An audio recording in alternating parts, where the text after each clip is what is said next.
See, one of the things which really stops us from living our best lives and being at our highest potential each moment is the problem of overthinking. I mean, I Yeah. believe we run in multiple directions. It stops us from taking Mhm. many times, and it puts Mhm. commas and eventually any project or whatever you're doing comes to a full stop because of so much overthinking Right. sometimes. So, Right. Right. firstly, I want to know what do you how do you define overthinking? What in your definition, if you are Okay. an emotional intelligence teacher, what is the definition of Yeah. overthinking, and Mm. how do you overcome it? As simple as that. Yeah, I think it's very much important to understand that we have been using the word overthinking in a very negative and a very derogatory manner for a lot of times. And I believe it's not necessarily negative. Overthinking is not necessarily negative because humans are the most dominant species on the planet Earth, the most intelligent species on the planet Earth because of this word thinking. Because we have cognitive skills, we have the ability to think and make decisions. This is what makes us superior to other animals in the entire planet. But again, since we are so much into thinking, since we're so much into understanding and accepting things, there comes a part of overthinking as well. Because since if you have to make a certain decision, you definitely want to know that okay, I'm making the right decision or not. And hence, if you're trying to focus on that, you would of course think about all the different possibilities. But the problem is that the moment we start thinking of all the other possibilities, we start thinking about what we did wrong. We start thinking about what mistakes we did in the past. We start thinking about what would happen in the future. So that forces us to stop being productive. That forces us to believe that we're not living a good life. So again, overthinking is not necessarily negative. It's not necessarily bad for us, but it's important for us to be able to control that particular part, to be able to know what we're overthinking about. And talking about overthinking and how to get rid of overthinking, I think first we need to really understand why do we overthink and what are the things that we actually overthink about. So again, like we said, that overthinking is very much dependent on our childhood conditioning. That means the way we have been brought up in a childhood, the way we have been conditioned, or maybe just because of certain traumas that we faced in the past. Maybe something really bad and horrible happened about you. Maybe something you went through a very parenthood issues or something like that. In all the cases, there's exist certain times when you start thinking about that particular part. So let's say you had some childhood issues and you didn't have a good relationship with parents. So in all such times, you start overthinking about that you're not maybe loved enough. Maybe because you constantly feel that you're not loved enough because you always have the thought that my parents didn't love me as well as I deserve to be. Or let's say if you had a really bad breakup and then after that that trauma has hit you so hard that you often believe that no one would love you ever again, you cannot get into a relationship, you start overthinking about that. Or maybe you stuck into a bad accident, you had a really bad accident, car accident for that example. So you have developed the art of feeling fearful about driving the car or very scared about driving the car because that fear is stuck inside your mind. So it's very much important for us to know why are we overthinking, what are we overthinking about. So the moment you start understanding, okay, this is the thing that I'm thinking about. This is the thing that that troubles me a lot of times. This is the part where you start understanding and exploring all those traumas, all those negative emotions, and all the things that are pulling you back. So I think the first step should also always be to understand why are you overthinking, what are the things that you overthink about. The moment you're able to accept that, then comes the part of understanding and working upon it. So there's some very amazing techniques that I personally coach people into understanding and overthinking to get rid of overthinking. So I personally always tell them to be able to make a habit of writing notes, make a habit of writing whatever you're feeling, whatever your thoughts are. And the moment you start writing the thoughts down, you always have a third person's perspective of looking at things. Because ये काफी बार होता है लोगों के साथ that people always say that I'm very good at giving advices, I'm really good at giving advices to my friends, but when it comes to giving advices to myself or just implementing them in my own lives, I fail because I'm not able to do anything on that. Why does that happen? Because when it comes to giving advices to someone else, we're just looking at their story, at their part in a story manner. We're just looking at it as a story. But the moment we start looking at our own problems, we have that emotional attachment to it. And the moment we have an emotional attachment, we wouldn't be able to make sense out of it. And there would always be a bias. And the moment there's a bias, your decisions would not be rational or logical. So that would be emotionally driven. The moment you start writing things down, you would have a third person's perspective of looking at your own story, looking at your own life. And that would give you a very practical perspective of what you need to do and what is the thing that is stopping you.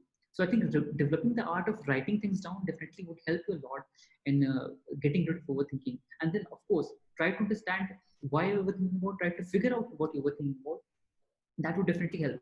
But again, I believe if that thing is in a very decent manner, it's not really hampering your day-to-day life, then you can definitely work on it on yourself. But sometimes what really happens is that it definitely disturbs our complete lifestyle, disturbs our relationship style, disturbs our career perspectives. In those cases, it's important to, I think, seek help from a therapist or a coach or someone like that who will be able to guide you through your own thinking patterns, through your childhood patterns, and then guide you into finding ways to deal with it. So it's important to ask for help. It's important to seek help if needed. It's important to find out help when you actually want to get help. And then if not, you can definitely work on it by yourself as well. Yeah.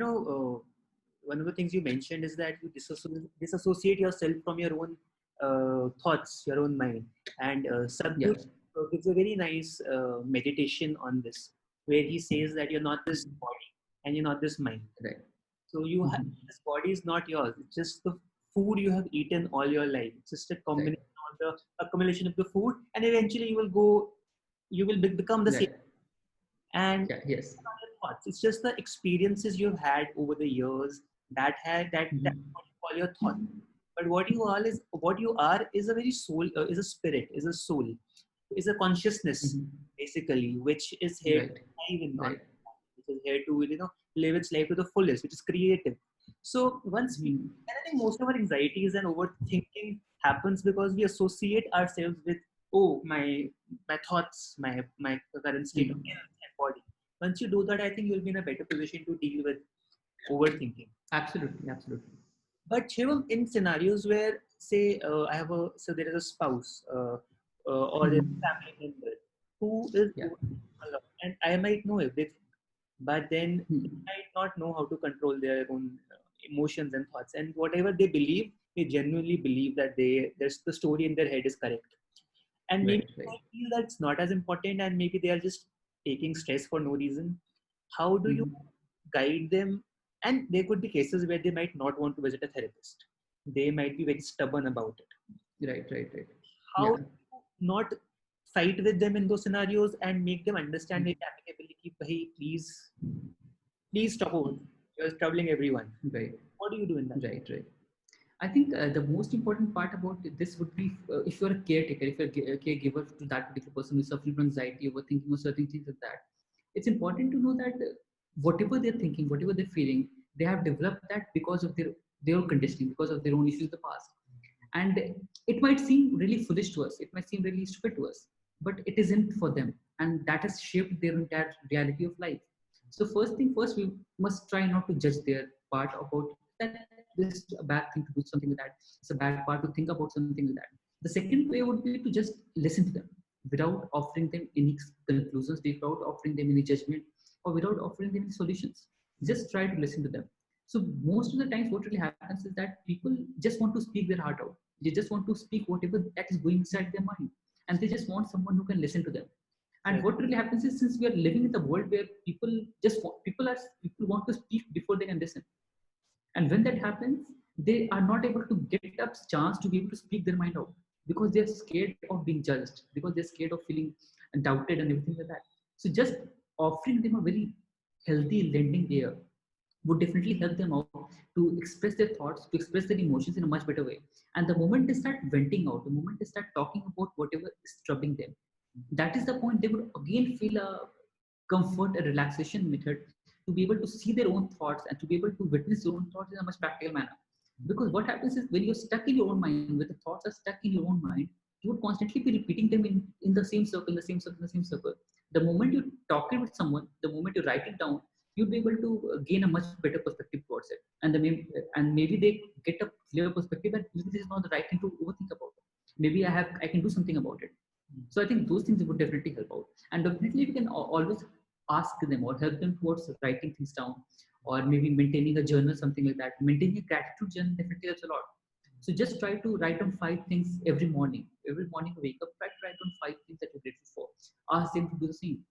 And that would definitely allow them to see that there are 5 things, 5 good things happening in their life.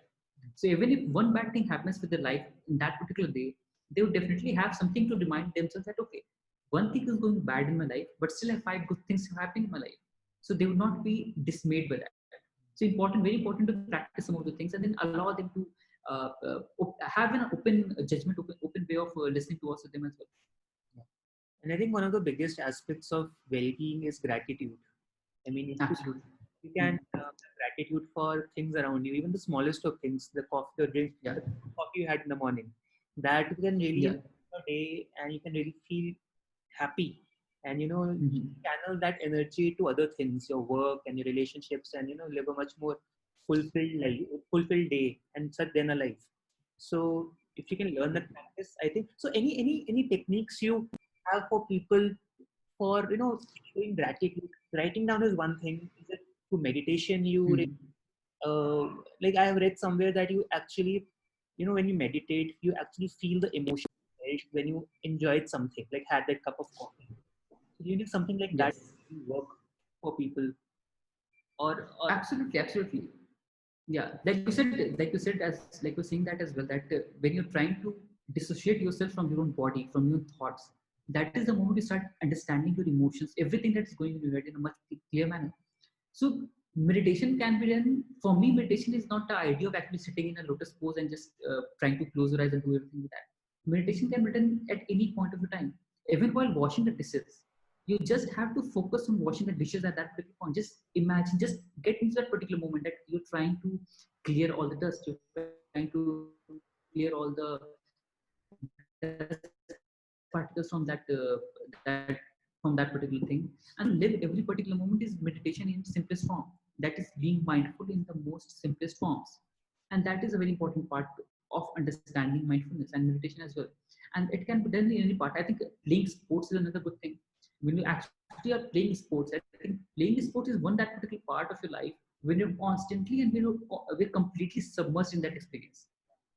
yeah, true, very true. This has been very useful, Shivam. So one last question to everyone: Mhm. how can we make this world a happier place? What can we do to just be happier as people, not be so stressed, not be so anxious, not be so worried all the time? What is it, maybe Mhm. one thing, one advice you will give to anyone to just be happy individually and also as a community? Yeah. Mhm. I think the first step would be to just be yourself. I think that's very important. And when I say just be yourself, I don't necessarily mean always trying to strive for being happy, always trying to be excited, always trying to be in a very peaceful state of mind. I think peaceful state, of course, but yes, but not exactly always happy. Hmm. And why would I say that? Because all the emotions that we have, be it happiness, sadness, stress, anxiety, dismay, grief, all those emotions have a very important purpose to serve. And if we try way too hard to feel happy all the times, we would feel a lot more suffocated about it. So it's very much important to understand that if you're feeling fear at this particular point, if you're feeling scared at this particular point, don't try to run away from it. Don't try to feel that this fear is going to harm me. This fear is trying to kill me or something like that. Just try to understand the source of that fear. Just try to understand that fear. And then let it guide you towards making a better decision. For example, if you're sitting in a room right now and there's pitch black darkness outside, there's complete darkness outside, and there's not even a street, like single street light working, and it's all darkness. So at that particular point, if you have to go out, you have to go out at this particular point, you definitely feel scared because you don't know what you're going to do, because you don't know what are the things that could come forward to you. So you definitely feel scared. And let's say if you have to go out and you have to buy yourself something, it's necessary for you, you cannot just avoid that. In that case, you have to get out, you have to do something. What will you do with that? You just have to, you'll take a flashlight with you, Hmm. or you'll take a friend with you. And the moment you take a flashlight with you, you'd see all the things that are around of you. And the moment you do that, your fear would automatically subdue. You would be able to understand that my fear was just because I was getting into a place of unknowingness. I was getting into a place of uncertainty. And that is why I was feeling scared. And I was not feeling scared. I was not feeling fearful because there is something lacking in me. I was not feeling fearful because I don't deserve to live a good life. I'm not a confident person. I was feeling fear because that's how humans have evolved. That's how humans have actually learned to understand that particular part of fear. And it's important to understand those emotions and then take or make an action towards it. So understanding all the emotions, be it sadness, anxiety, or anything for that matter, every emotion is trying to tell you something. Try to understand its meaning and then try to work accordingly. if you start doing that, you would start living a much peaceful life. And then if you start living a peaceful life, the family that you're living in would automatically adapt to that change as well. They would start understanding and working in your path as well. And every other person that you're going to meet, or every person that your family is going to meet, they are going to learn from you as well. They're going to learn that skill as well. So it all starts from us. It all starts from within. That if we start or bring that change within ourselves, we will be able to change the entire world. So of course, it would take a lot of time. It would take a lot of time to be able to reach that conclusion, to reach that space or stage where the entire world becomes a peaceful state to be in. Because there's a lot of ego, there's a lot of clash, there's a lot of collision about a lot of things. But still, we can still strive to become the best version of ourselves, to become the best part of ourselves, and that thing can definitely help us towards building a much better world. Yeah. I think a lot of us are driven by our egos and not Mhm. being our true selves, true spiritual selves. And if we can just learn to not live in this very ego-driven manner, we can actually live a much Yes, happier life. We'll be more compassionate, absolutely. more courageous, we'll be more happy as people. Or happy, we'll be more peaceful as people. Because nobody can ever be Peaceful, yeah, yeah. right. Okay, Shivam, this was great. I think Thank people you who so much. watch this would learn a lot from this. And great talking to you. Let's have more sessions in future. Absolutely, absolutely. It's definitely my pleasure. Shalom. Thank you so much, Shivam.